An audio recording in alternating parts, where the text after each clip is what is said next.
Friends. On the first day of kindergarten, my mother had elected to drive me to school. We were both nervous, and she wanted to be there with me all the way up to the moment I walked into class. It took me a bit longer to get ready in the morning due to my still mending arm. The cast came up a couple inches past my elbow, which meant that I had to cover the entire arm with a specially designed latex bag when I showered. The bag was built to pull tight around the opening in order to seal out any water that might otherwise destroy the cast. Since I still had use of my dominant hand, I had gotten really adept at cinching the bag myself. That morning, however, perhaps due to my excitement or nervousness, I hadn't pulled the strap tight enough, and halfway through the shower, I could feel water pooling inside the bag around my fingers. I jumped out and tore the latex shield away, but could feel that the previously rigid plaster had become soft after absorbing the water. Because there is no way to effectively clean the area between your body and a cast, the dead skin that would normally have fallen away merely sits there. When stirred by moisture like sweat, it emits an odor, and apparently, this odor is proportionate to the amount of moisture introduced, because soon after I began attempting to dry it, I was struck by the powerful stench of rot.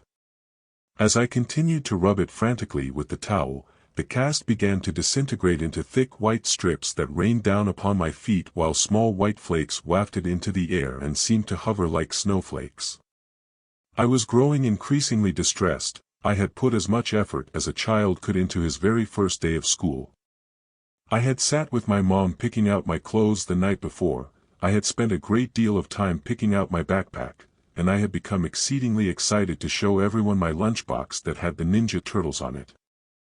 I had fallen into my mom's habit of calling these children I hadn't yet met my friends already, but as the condition of my cast worsened, I became deeply upset at the thought that surely I wouldn't be able to apply that label to anyone by the time this day was over. When I realized that attempting to wipe the cast dry was actually destroying it, I wrapped the towel around my arm and pressed it hard against my chest while leaning forcefully against the counter, in an effort to soak up the water without agitating the surface of the cast. But the wet plaster began to collapse under my weight, and the force transferred down to my weak and cracked bones. Pain arced through my arm, and I half successfully stifled a scream. I couldn't fix it myself. Defeated, I showed my mom. It took 30 minutes to get most of the moisture out while working to preserve the rest of the cast.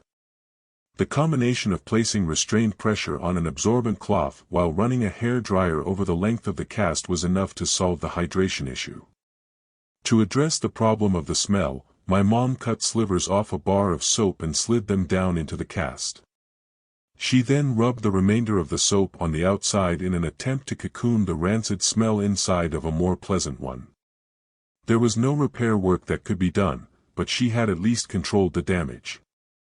By the time we arrived at the school, my classmates were already engaged in their second activity, and the teacher shoehorned me into one of the already established groups. I'm sure that the teacher explained to me in great detail what the guidelines of the activity were, but I was so nervous and distracted that I must have misunderstood. Within about 5 minutes, I had violated the rules so badly that each member of the group complained to the teacher and asked why I had to be in their group. The teacher tried to make peace, but the damage was done. I sat at the table with my free hand in my pocket. I had brought a marker to school in hopes that I could collect some signatures or drawings on my cast next to my mother's, and as I rolled the marker between my fingertips, I suddenly felt very foolish for having even put it in my pocket that morning. After the exercise was over, we watched as our teacher brought a large, rolled-up piece of paper out of the classroom's closet. While it is generally difficult to maintain the attention of so many children, the size of the object held our interest. We watched as she tacked the top and bottom left-hand corners of the paper to the wall as she talked to us. When the corners were secure, she unrolled the large cylinder of paper from left to right, and we saw what it was. It was a map. The teacher had us line up to leave the classroom for lunch. When we filed into the lunchroom, the faculty members from each group guided us to our cluster of tables and corrected students who tried to sit at restricted, yet unoccupied seats. There were no other students in there. Kindergartners had the lunchroom to themselves at my elementary school, and this meant that I wouldn't have to sit by myself.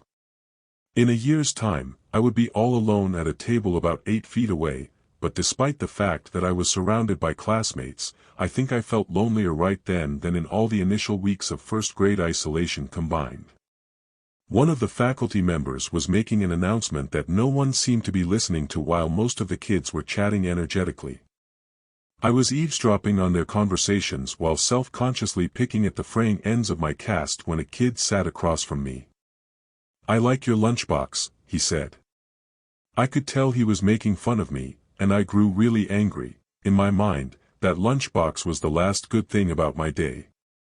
I had used it every day at home since my mom had gotten it for me. She would make me sandwiches and put them in my lunchbox, and I would carry it to the white dining room table and eat them. It wasn't for practice, I was just excited to use it. Lunch that day in school was the first time I had used my lunchbox out of the house, and despite everything that had happened with my cast and the group earlier that day, I was still excited to use it officially. I didn't look up from my arm to face my classmate because I felt a burning in my eyes from the tears that I was holding back. As I struggled to maintain my composure, I looked up to tell the kid to leave me alone. But before I could get the words out, I saw something that made me pause. He had the exact same lunchbox. I laughed. "I like your lunchbox too.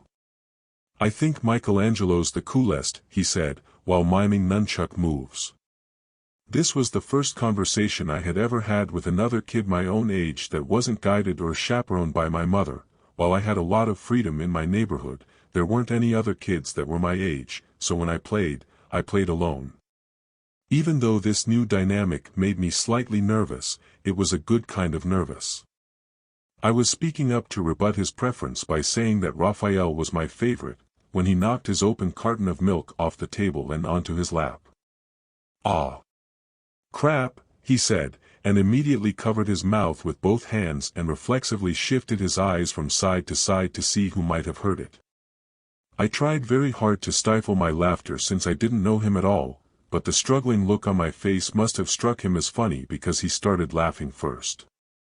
Suddenly, I didn't feel so bad about my cast and thought that this person would hardly notice now anyway.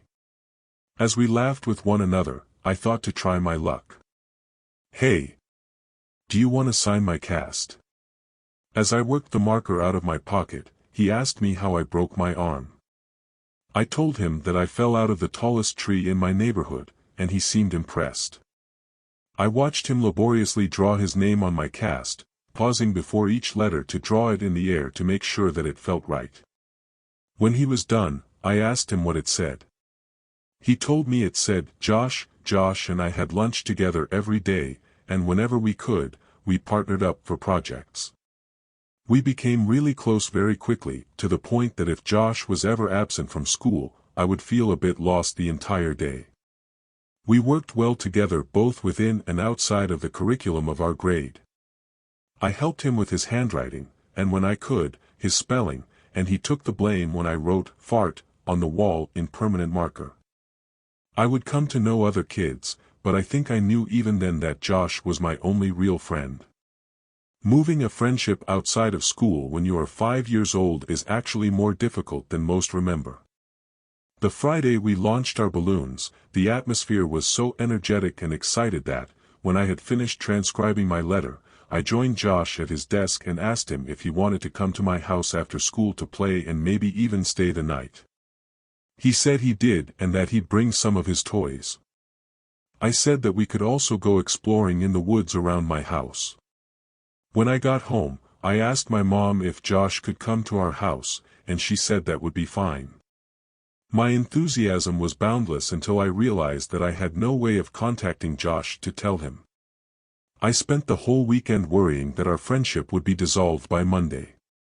When I saw him after the weekend, I was relieved to find that he had run into the same obstacle and thought that it was funny.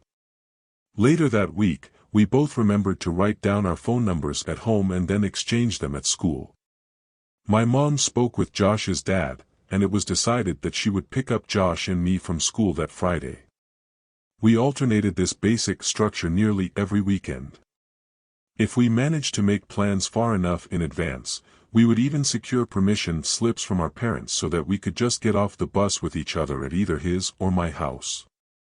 The fact that we lived so close to one another made the arrangements much easier for our parents, who seemed to work constantly. As time moved along, I found it more difficult to imagine doing things without Josh. That's not to say I actively tried to imagine such things, but as an only child, I had never had the disposition to picture myself with anyone else, except maybe my mother.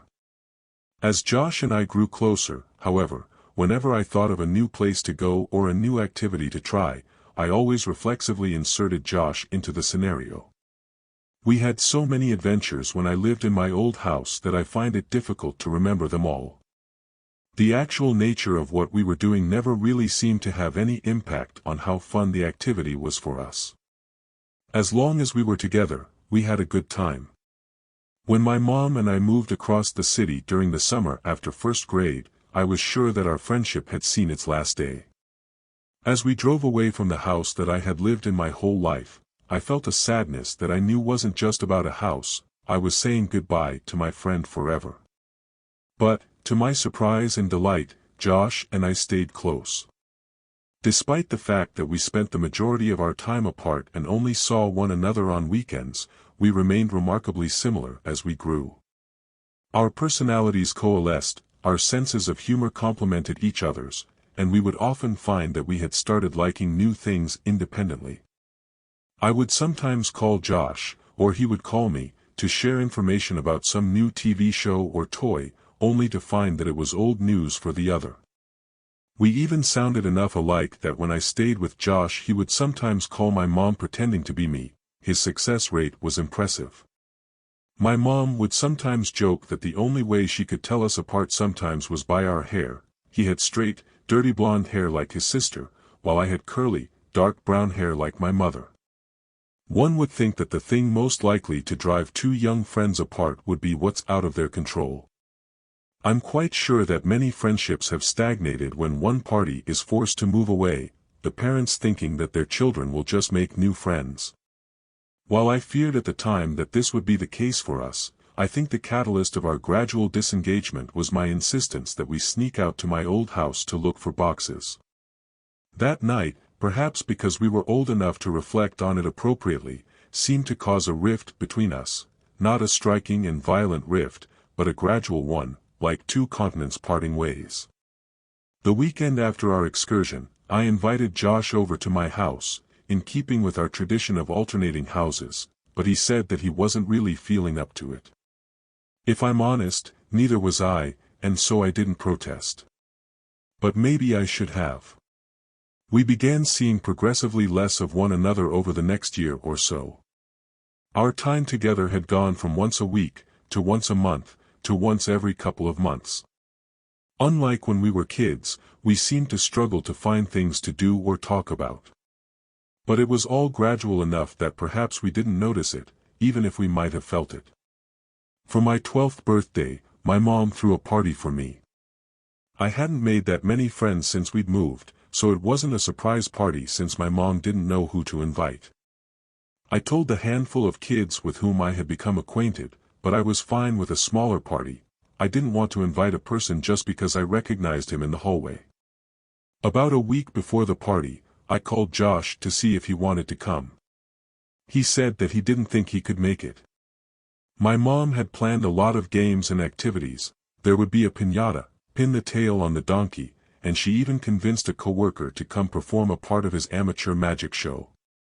It occurred to me as we sat on the phone in silence that Josh might think he was too old for these activities, and I tried to reassure him that he didn't have to play any of the games or watch the magician, but he said that he just didn't feel up to a party.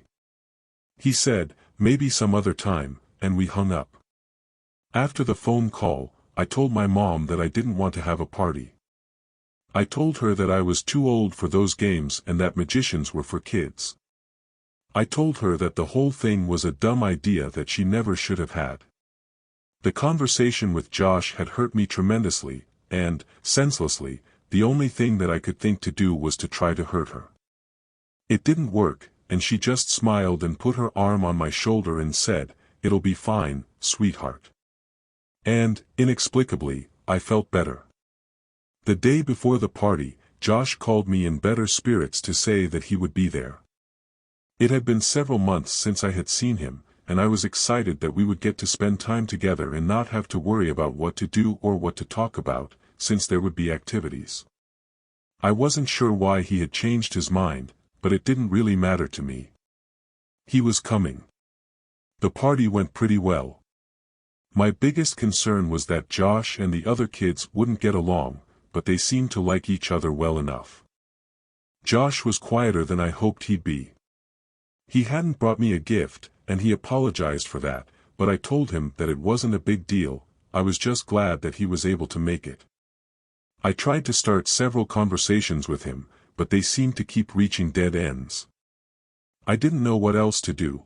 I had acclimated to the timid disposition that he had developed over the last couple years, but I had hoped that things might be different that day. I asked him what was wrong.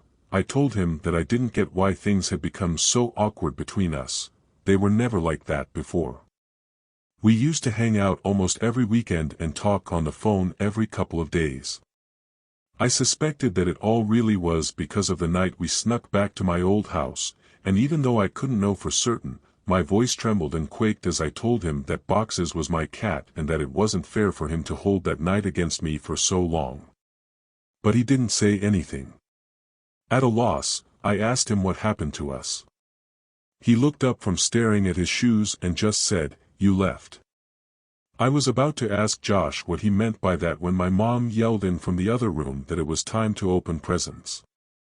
I forced a smile and walked into the dining room as they sang, "Happy Birthday." There were a couple of wrapped boxes and a pile of cards, most of which were from my extended family, since they lived out of state. Most of the gifts were silly and forgettable, but I remember that a kid named Brian gave me a Mighty Max toy shaped like a snake that I kept for years afterwards.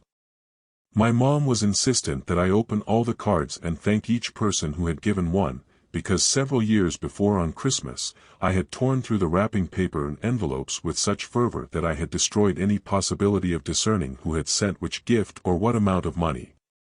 We separated the ones that had been sent by mail and the ones that had been brought that day so that my friends wouldn't have to sit through me opening cards from people that they had never met. Most of the cards from my friends had a few dollars in them. One envelope didn't have my name written on it, but it was in the pile, so I opened it. The card had some birthday balloons on its face and seemed to be a card that had been received by someone else who was now recycling it for my birthday, because it was a little dingy. I actually appreciated the idea that it was a reused card since I'd always thought that cards were silly. I angled it so that the money wouldn't fall to the floor when I opened it, but the only thing inside was the message that had come printed in the card. "I love you."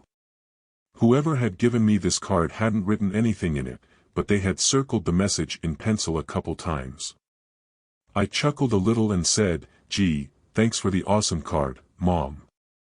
She looked at me inquisitively, and then turned her attention to the card. She told me it wasn't from her and seemed amused as she took the card from my hand and showed my friends, looking at their faces, trying to discern who had played the joke.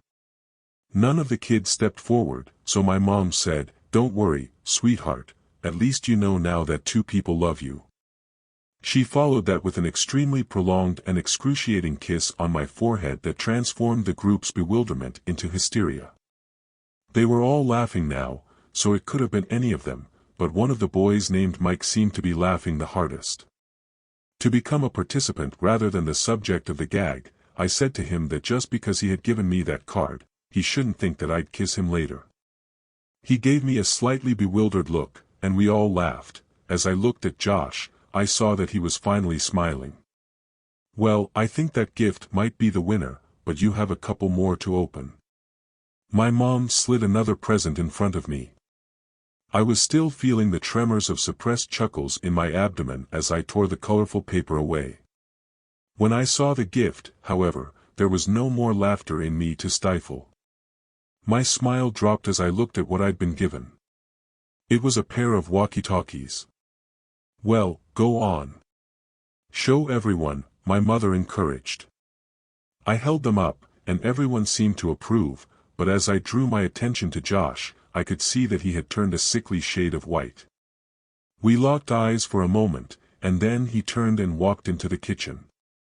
As I watched him dial a number on the corded phone attached to the wall, my mom whispered in my ear that she knew that Josh and I didn't talk as much since one of the walkie-talkies had broken, so she thought I'd like it. I was filled with an intense appreciation for my mom's thoughtfulness, but this feeling was easily overpowered by the emotions resurrected by the returning memories I'd tried so hard to bury. While everyone was eating cake, I asked Josh whom he had called. He told me he wasn't feeling well, so he called his dad to come get him.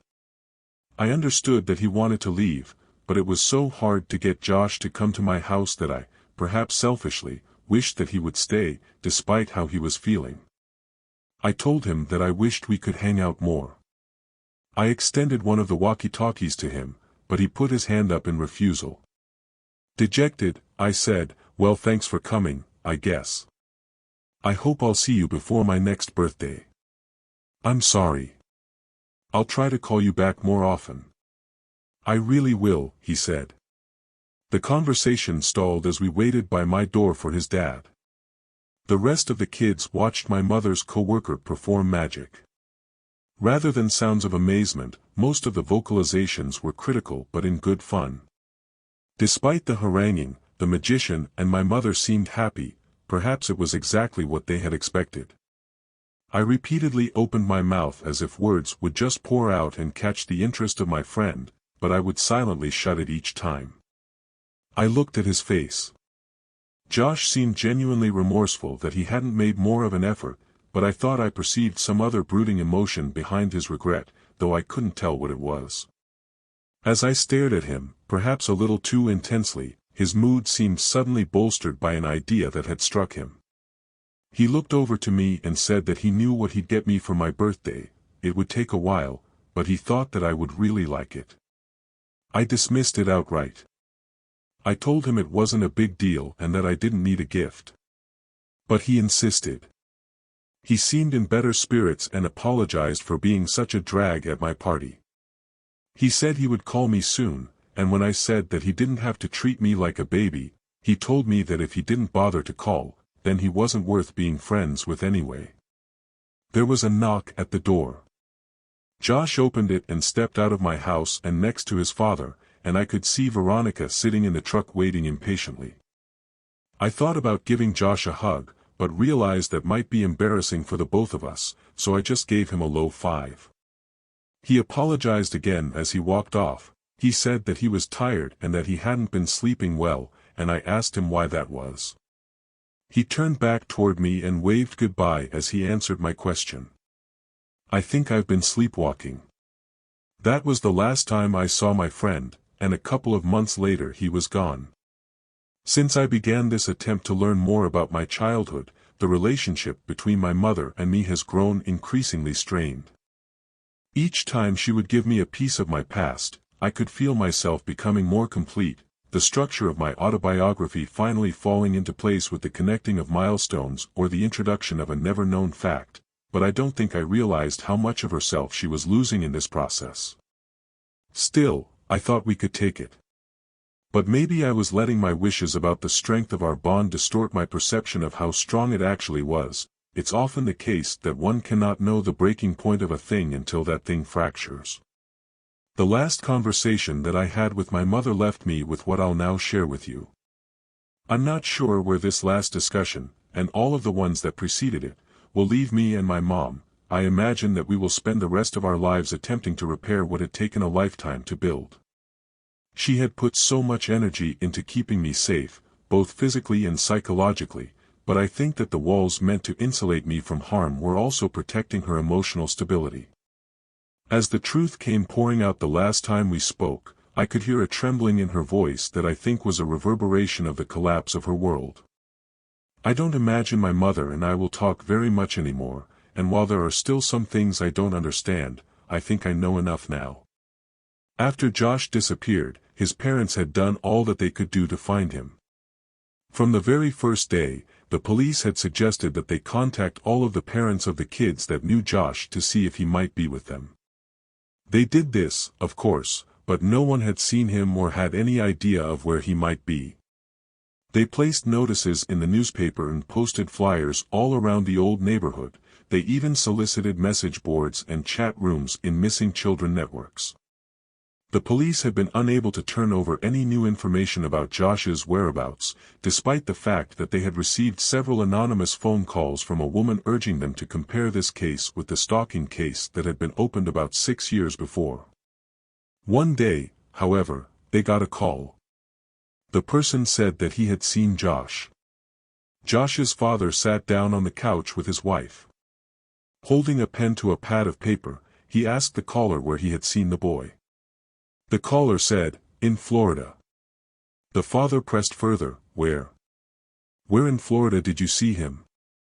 The caller yelled, "At Disney World," laughed, and hung up. His wife was clutching his free hand waiting for the information.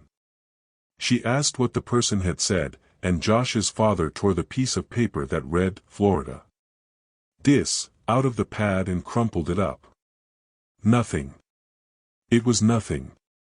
These calls persisted for months. People from all over the country would call and offer fake tips or brutal mockery. There weren't many of these calls, maybe a dozen. But there were enough. They couldn't just change the number. Josh might call, or at least someone who had actually seen him, so they transferred the phone number to a friend who offered to act as a buffer from these kinds of callers. The friend said she would press anyone who asked about Josh, but otherwise she would just treat it as an ordinary wrong number. She was a good friend to them, and my mother struggled to remember her name, but I already knew it from the time that I had talked to her. Her name was Claire. Josh's mother was not as strong as her husband was. If her grip on the world loosened when her son vanished, it broke when Veronica died. She had seen many people die at the hospital, but there is no amount of desensitization that can fortify a person against the death of her own child. She would visit Veronica twice a day, since she was recuperating at a different hospital, once before her shift, and once afterward. On the day Veronica died, her mother was late leaving work, and by the time she arrived at her daughter's hospital, Veronica had already passed. This was too much for her, and over the next couple of weeks, she became increasingly more unstable. She stopped going to work, but unlike the leave of absence she had taken almost 3 years before when Josh had disappeared, this time she had nothing to focus her attention on except her own pain. She would sometimes wander outside yelling for both Josh and Veronica to come home, and there were several times her husband found her staggering around my old neighborhood in the middle of the night, half-clothed and frantically searching for her son and daughter. Due to his wife's mental deterioration, Josh's dad could no longer travel for work, and so he began taking construction jobs that were less lucrative in an effort to be closer to home. When they began expanding my old neighborhood more, about 3 months after Veronica died, Josh's dad applied for literally every position that was vacant. He was hired. Although he was qualified to lead the build sites, he took a job as a laborer. He would help build the frames and clean up the sites and do whatever else needed to be done. He even took odd jobs that would occasionally come up, mowing lawns, repairing fences, anything to keep from traveling. When they began clearing the woods in the area next to the tributary in order to transform the land into inhabitable property, Josh's dad was tasked with the responsibility of leveling the recently deforested lot. He accepted it eagerly, as this job guaranteed him at least several weeks of work close to home. On the 4th day, he arrived at a spot that he could not level. Each time he would drive over it with the machine, the patch of land would remain lower than all the surrounding earth. Frustrated, he got off the tractor to survey the area. He was tempted to simply pack more dirt into the depression, but he knew that would only be an aesthetic and temporary solution. He had worked construction for years, and he knew that root systems from large trees that had been recently cut down would often decompose, leaving weaknesses in the soil below that would manifest as weaknesses in the foundations above. Part of his motivation to do the job thoroughly was out of self-interest. With any luck he would be contracted to help with the building, or at least placing, of the future homes on this property, so he didn't want to sabotage himself. But this was only a small part of his reasoning. Ultimately, he was a builder. Ignoring the problem was simply not a possibility. He weighed his options and elected to dig a little with a shovel in case the problem was shallow enough to fix without needing the backhoe that he would have to retrieve from another site. I asked my mother where this site was, but it was almost a rhetorical question. I knew where it was. I had been to that spot before the soil was broken and before it had been filled in. I had fallen in that hole when I was 10 years old. I felt a tightening in my chest as my mother continued. He stabbed his shovel into the dirt to test its consistency, and to his surprise and disappointment, the shovel had disappeared almost entirely below the earth. The soil was weak, and while that would make it easier to move, he had not anticipated what might be such an extensive delay so soon into the job. Pulling back on the wooden handle, he moved a small mound of dirt off to the side and began his project. Before too long, he had dug a small hole about 3 feet down. When he reset his position and drove the metal blade into the earth, a tremor traveled up the pole and into his arms. His shovel had collided with something hard. He smashed his shovel against it repeatedly in an attempt to gauge the thickness of the root and the density of the network, when suddenly his shovel plunged through the resistance. Confused, he dug the hole wider. After about a half-hour of excavating, he found himself standing on a brown blanket that was stretched across and stapled to a large box about 7 feet long and 4 feet wide. Our minds work hard to avoid dissonance. If we hold a belief strongly enough, our minds will forcefully reject conflicting evidence so that we can maintain the integrity of our understanding of the world. Up until the very next moment, despite what all reason would have indicated, despite the fact that some small but suffocated part of him understood what was supporting his weight, this man believed, he knew, his son was still alive. My mom received a call at 6 o'clock in the evening. She knew who it was, but she couldn't understand what he was saying. However, what she did comprehend made her leave immediately. "Down here, now, son, please God." When she arrived, she found Josh's dad sitting perfectly still with his back to the hole. He was holding the shovel so tightly it seemed that it might snap, and he was staring straight ahead with eyes that had no life or light in them. My mother approached him slowly and tried several times to get his attention, but he wouldn't respond to any of her words. He only reacted when she tried, with delicate and hesitant hands, to take the shovel from him. When she touched the shovel, his vice-like grip on the handle tightened, forcing all the blood out of his fingers to the point that they were as white as bone. He dragged his eyes slowly to hers and just said, "I don't understand." He repeated this as if he had forgotten all other words, and my mother could hear him still muttering it as she walked past both him and scraps of broken wood to look in the hole. My mother told me that she wished that she had gouged her eyes out before she faced downward into that crater, and I told her that I knew what she was about to say and that she need not continue. I looked at her face. It was expressing a look of such intense despair that it caused my stomach to turn. It struck me that she had known of this for almost 10 years and was hoping that she'd never have to tell me.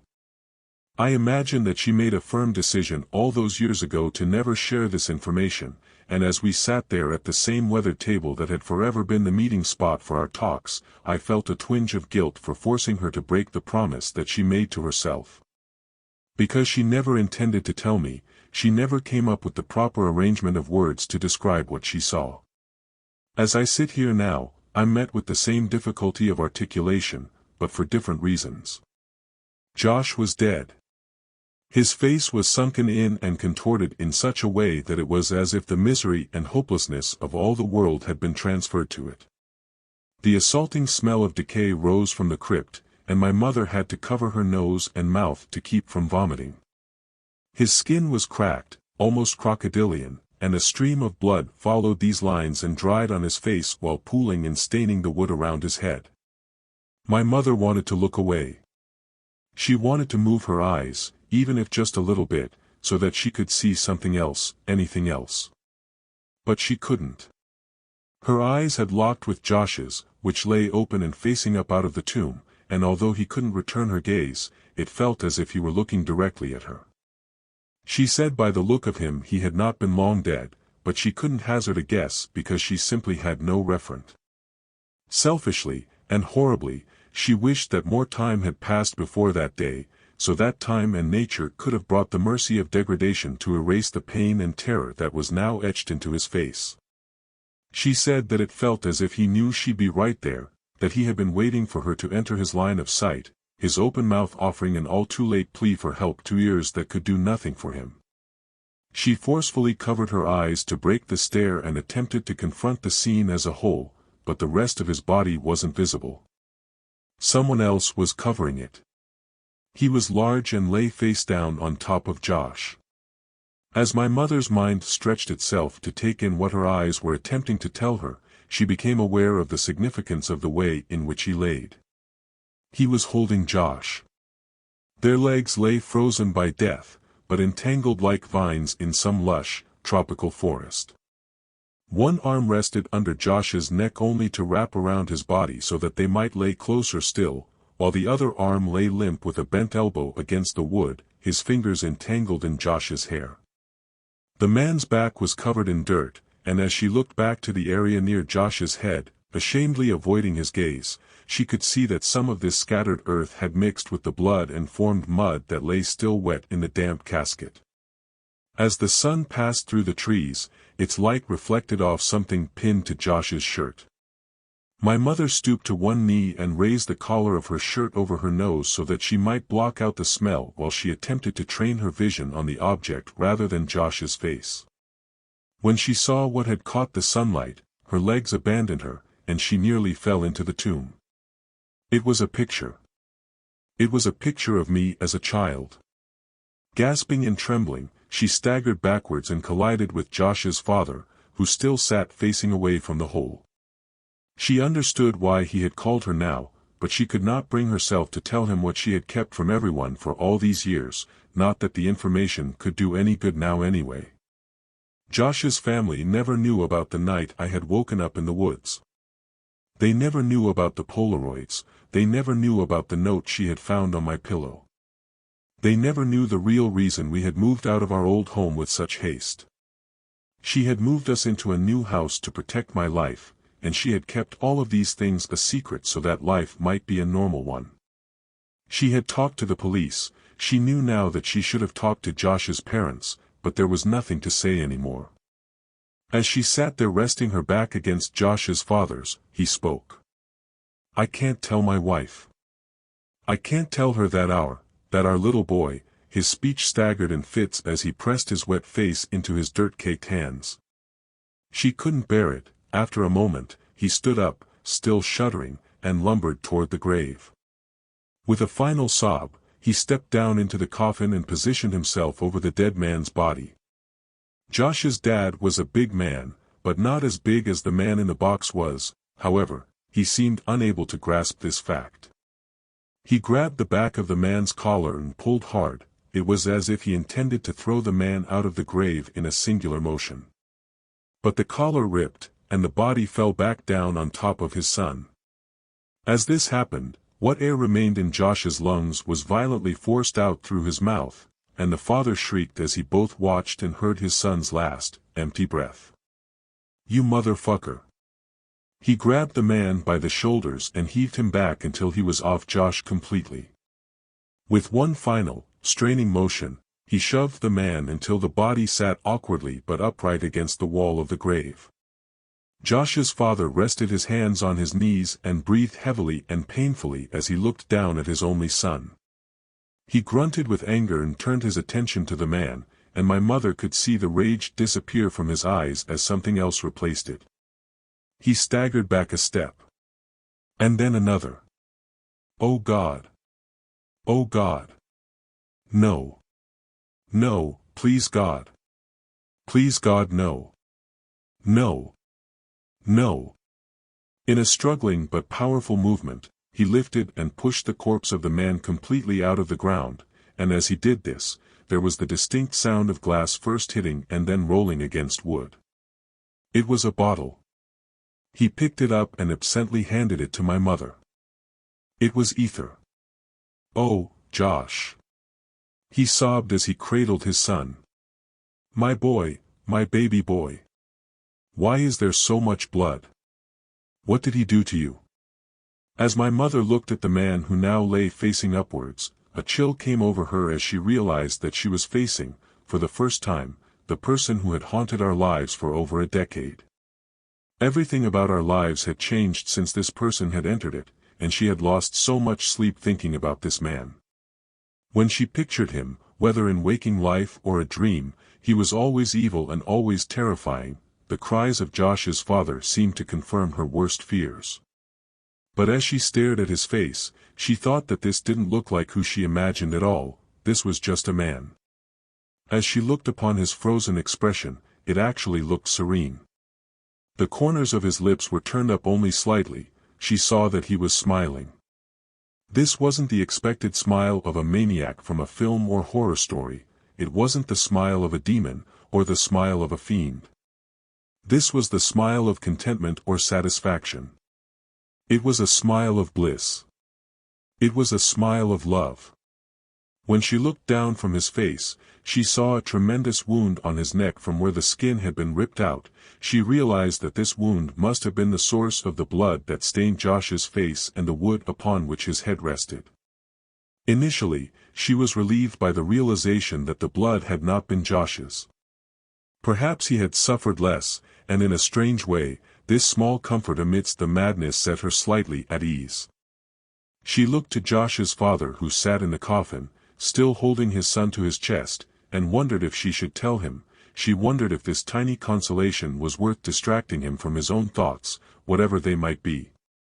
She drew her eyes away for a moment to think, and they lingered on the scraps of wood that lay scattered to one side of the hole, many of them still connected to a large, brown blanket. She recognized that these pieces of wood must have been the top of the box that Josh's father had torn away before calling her. Her drifting eyes and wandering thoughts both suddenly focused on what she saw in the debris, and she realized that she had been wrong to hope for any comfort now, in this place. Her mind raced to make excuses for this object's existence, but she was too tired to listen to anything but the truth anymore. She stared at the metal handle that was screwed into one of the boards of wood. She brought a hand up to her mouth and whispered, almost as if she was afraid to remind the world of what had happened. They were alive. Josh must have bitten the man's neck in a desperate attempt to get free, and although the man had died, Josh wasn't strong enough to move him. When my mother realized this, she began to cry at the thought of how long he might have laid there and how he must have felt. She shuddered at the thought that he wouldn't have even been able to see in that dark place. She crouched down beside the man and looked through his pockets for some kind of identification, but she only found a piece of paper. On it was a stick figure drawing of a man holding hands with a small boy, and next to the boy were initials. She told me that the initials were mine. She asked me if I understood what it might mean, and I lied to her and said that I did not. As Josh's father carried his son out of the grave, my mom slid the piece of paper into her pocket and stood up. He was muttering that his son's hair had been dyed, but he wasn't talking to my mother. It seemed almost as if he had forgotten that she was there. When she looked at Josh, she understood what his father was saying. Josh's hair was now dark brown, though it looked almost black as it clung to itself, cemented by blood. Josh's dad delicately laid his boy on the soft dirt and began gently pressing his hands against his son's pants to feel his pockets. My mother noticed that Josh was oddly dressed. His clothes were all far too small for a boy his size. As the father applied pressure to his son's left pocket, there was a crinkle. Carefully, he retrieved a folded piece of paper from Josh's pocket and slowly unfolded it, not knowing what it might be. As he was returning the paper to its original shape, a small key fell from its folds and onto the dirt. He picked it up and looked at it as if he expected it to say something to him. After a moment, he pushed it into his front pocket before returning his attention to the paper. He studied it but was vexed. With no immediately meaningful information to be gained from it, he handed the piece of paper to my mother. She nervously accepted it, but she didn't recognize it either. When I asked her what it was, she told me that it was a map, and I felt my heart shatter. Josh was finishing the map. That must have been his idea for my birthday present. He had resumed the expedition on his own. That was our first great adventure, and he had decided to finish it, for me, for us. Tears began streaming out of my eyes as I learned this, and I found myself desperately hoping that he hadn't been taken while working on it. Despite everything that had happened, he had kept the map in his pocket for almost 3 years.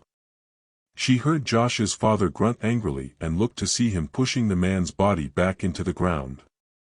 As he walked back toward the machine that had found this spot for him, he put his hand on a canister of gasoline and paused with his back toward my mother. "You should go. I'm so sorry. Is there anything I can do? It's not your fault, it was me, I did this. You can't think like that. There was nothing, I did this," he roared. There was silence for a long time. He seemed to be searching for the right words, or maybe he was just searching for a decision about whether he wanted to say them at all. Finally, he continued, his voice flat with almost no emotion at all. "About a month ago, I was cleaning up the site on the new development, a block over, when a guy approached me. He asked if I wanted to make some extra money. Well, with my wife not working, I'd take just about any job, so I asked him about it. He said that some kids had dug a bunch of holes on his property, and he offered me $100 to fill them in. I told him that was no problem, just tell me where and when. He said that he wanted to take some pictures for the insurance company first, but if I came back after 8 p.m. the next day, that would be fine. He said I'd have no problem finding the holes. I thought this guy was a sucker since I knew clearing that lot was coming up for the crew I was on, so someone would have had to do it anyway. I actually felt bad for taking his money. It didn't even look like he'd have $100, but he put the bill in my hand, and I did the job the next night. I've been so exhausted that I didn't even think about it after it was done." I didn't think about it. There was a long pause as he seemed to lose control of his voice. "I didn't think about it until today, when I pulled that same guy off of my son." He pointed at the grave, and his emotions finally broke free again as tears fell from his eyes and mucus from his nose. "He paid me $100 so that I would bury him with my boy." It was as if saying it aloud forced him to accept what had happened, and he collapsed onto the ground in tears. My mother could think of nothing to say, so she stood there in silence for what felt like a lifetime as she tried to comprehend what he had just told her. She knew that he wouldn't tell his wife about any of this. My mother knew that this would be the only time when he could reach out for any comfort at all. She knelt down and held him while he cried for his son. Finally, she asked what he would do about Josh, where he would take him. But all he said was, "His final resting place won't be here with this monster." He rose and stepped delicately around his boy while he walked toward the grave with the canister of gasoline in his hand. My mother left what used to be my old woods, but what was now just a mausoleum with no walls. As she looked back when she reached her car, she could see black smoke billowing and diffusing against the amber sky, and she hoped against all hope that Josh's parents would be okay. When my mother had finished her story, we sat in silence for a long time. I wanted to feel anger or agony, but I felt nothing but a hollow emptiness inside. As we sat there, I realized that Josh's parents had called my mother when Josh went missing. She must have lied to them in the same way that she lied to me. Josh's parents must still believe to this day that their son really ran away. I stood up to leave. There was only one question that I had for my mother, only one thing I wanted to know from her, but she couldn't answer it. I don't know why I expected that she could. I left my mom's house without saying much else. I told her that I loved her and that I would talk to her soon, but I don't know what soon means for us now. I got into my car and left. As I drove, that stupid riddle about going into the woods came back into my mind, and that was enough to make me feel again. I remembered Josh and me talking about it in those woods nearly half my lifetime ago. I cried so hard that I had to pull my car over, and I again asked the question that my mother had been unable to answer. I asked it aloud even though no one was around to answer it but me. Why Josh? It was supposed to be me. It had always been me. So why wasn't it when it mattered the most? Why did I wake up in the winter woods when I was a child instead of being entombed in them? Why couldn't it have stopped then, with me? But I'll never know the answer to this question. I'll never know why he just left me there. There's no one I can ask now. Maybe he just couldn't do it. He tried, but in the end, he was just too weak to take me. As I sat there in my car on the side of the road, I struggled to breathe between my exhausted sobs. I collapsed on the steering wheel and whimpered that I wished that he had been stronger. I understood now. As the story became clearer with each detail revealed through the conversations with my mother, I had watched the pieces all fall into place, but I still couldn't understand why it had all stopped so long ago. Why it had all simply ended. Sitting in my car that night, I saw it all clearly for the first time. As an adult, I could see the connections that were lost on a child who tends to see the world in snapshots rather than as a sequence. The picture was complete, but I wished I had never seen it at all. I left the gas station and drove the rest of the way home, and thought, which is all that's left for me to do anymore. I think about Josh. I loved him then, and I love him even still. I miss him more now that I know I'll never see him again, and I find myself wishing that I had hugged him the last time I saw him. I wish that he could have stayed at my birthday party longer that day, even if we didn't say another word to one another, we could have just sat there. That would have been nice. I think about Josh's parents, how much they had lost and how quickly that loss had come. They were good people, kind people. The father had called my mother that terrible day so that she could keep me safe, but no one had called him to help him protect Josh. His parents don't know about my connection to any of this, but I could never look them in the eyes now. We still live in the same town, and I worry every day that I'll run into them somewhere. I find myself hoping that I don't see them, and I feel sick when I have that thought. I think about Veronica.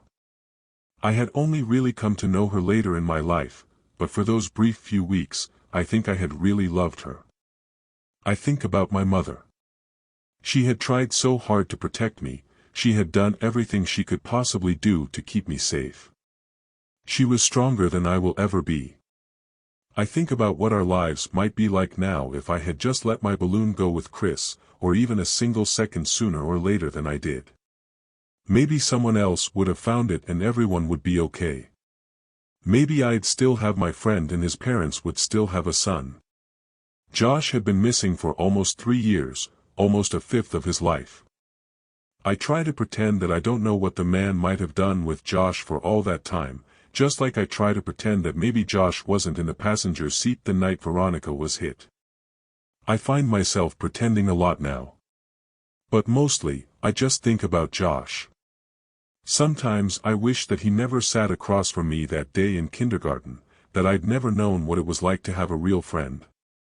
Sometimes I like to dream that he's in a better place now, but that's only a dream, and I know that. The world is a cruel place made crueler still by man. There would be no justice for my friend, no final confrontation, no vengeance. It's been over for almost a decade now for everyone but me. I miss you, Josh. I'm sorry that you chose me, but I'll always cherish my memories of you. We were explorers. We were adventurers. We were friends. The end will take care of itself.